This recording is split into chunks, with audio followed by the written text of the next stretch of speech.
প্ৰধান শিক্ষয়িত্ৰীৰ বিৰুদ্ধে দুৰ্নীতিৰ অভিযোগ খোদ বিদ্যালয় পৰিচালনা সমিতিৰ। প্ৰধান শিক্ষয়িত্ৰীয়ে দায় ঠেলিলে অভিযোগকাৰী পৰিচালনা সমিতিলৈ।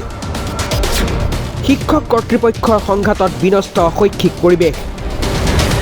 দলগাঁৱৰ শিয়ালমাৰী খুটি প্ৰাথমিক বিদ্যালয়ৰ প্ৰধান শিক্ষয়িত্ৰীৰ বিৰুদ্ধে গুৰুতৰ অভিযোগ বিদ্যালয় পৰিচালনা সমিতিৰ। বিদ্যালয় গৃহ নিৰ্মাণত ৰাহি হোৱা 58,000 টকা হৰলুকিৰ অভিযোগ।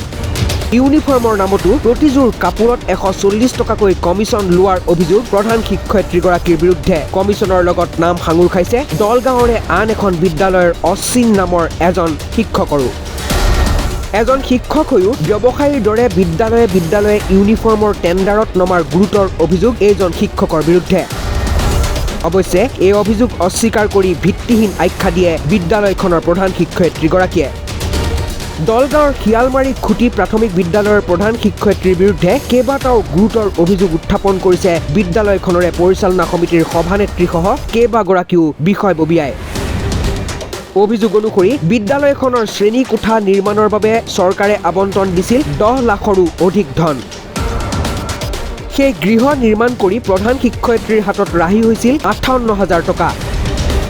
সেই 58,000 টকা প্ৰধান শিক্ষয়িত্ৰীগৰাকীয়ে আত্মসাৎ কৰাৰ গুৰুতৰ অভিযোগ পৰিচালনা সমিতিৰ। সমান্তৰালভাৱে শিক্ষাৰ্থীৰ ইউনিফৰ্মৰ নামতো প্ৰধান শিক্ষয়িত্ৰীগৰাকীয়ে কমিছন আদায় লোৱাৰ অভিযোগ। প্ৰতিযোৰ কাপোৰত 140 টকাকৈ কমিছনৰ অংকত বিদ্যালয় পৰিচালনা সমিতিৰ অজ্ঞাতে নিজৰ ঘনিষ্ঠ বিপণীৰ টেণ্ডাৰ গ্ৰহণ কৰাৰ অভিযোগ প্ৰধান শিক্ষয়িত্ৰীগৰাকীৰ বিৰুদ্ধে। এই কমিছনৰ প্ৰক্ৰিয়াত নাম সাঙুৰ খাইছে দলগাঁৱৰে আন এখন বিদ্যালয়ৰ অশ্বিনী নামৰ এজন শিক্ষকৰো।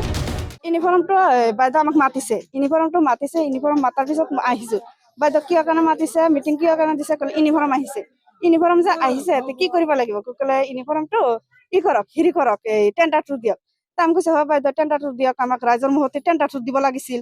বাইদেউ ক'লে হয় টেণ্ডাৰটো দিয়ক। আমি কৈছে টেণ্ডাৰটো আমি ভাই দিম। বাইদেউ কৈছে নহ'ব, অশ্বিনী মাষ্টৰক দিয়ক। তাৰপিছত আমি কৈছো নাই নহ'ব, ভাই দিম। তেতিয়া বাইদেউ ক'লে নহ'ব। কোৱাৰ পিছত ফজৰ আলীক টেণ্ডাৰৰ কাপোৰখিনি দি দিলে বাইদেউ। ফজৰ আলী ঘৰত লৈ গ'ল। আমাৰ কমিছন 125 টকাকৈ কমিছন নিছে, 40 টকাকৈ লৈছে হয় এজন কাপোৰত। অশ্বিনী বাইদেউ জানে এইটো অশ্বিনী কোন। তাৰপিছত আমাৰ ৰাইজ আছিল, আমাৰ আছিল, তাই আছিল এই কাপোৰখিনিত, তাত তাইও আছিল। থকাৰ পিছত এই কাপোৰখিনি এনেকৈ থাকিল, আমাক পিছত নামাতিল। কাপোৰখিনিত বেলেগ শিক্ষক হয়, তাই বেলেগ শিক্ষক হয়, সেইটো বেলেগ শিক্ষক হয় পায়।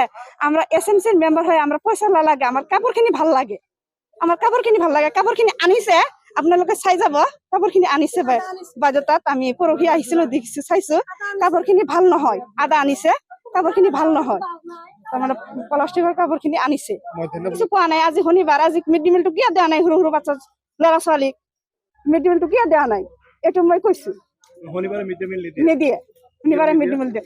তাৰমানে শনিবাৰে হাফ আৰু ল'ৰা ছোৱালী বোলে নাখায়।